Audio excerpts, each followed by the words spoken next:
دہلی کی جامع مسجد کو تقریباً 375 برس مکمل ہو چکے ہیں۔ اس دوران مسجد کے در و دیوار، گنبد و میناروں کی مرمت کی سخت ضرورت ہے۔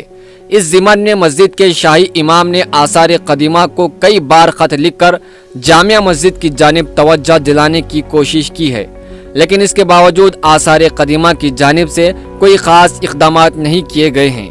واضح ہے کہ اس سلسلے میں شاہی امام سید احمد بخاری نے وزیر اعظم نریندر مودی کو جون 2021 میں خط لکھ کر مسجد کی مرمت کرانے کی اپیل کی تھی، لیکن وہاں سے بھی کوئی جواب نہ ملنے پر آخرکار مسجد انتظامیہ کی جانب سے مسجد کی مرمت کا کام شروع کرایا گیا ہے۔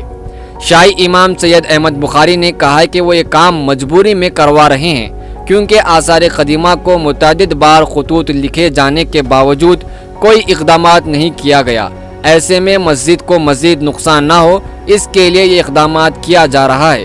آثار قدیمہ کی عدم توجہ کے سبب دہلی کی تاریخی جامع مسجد خستہ حالی کی شکار ہے۔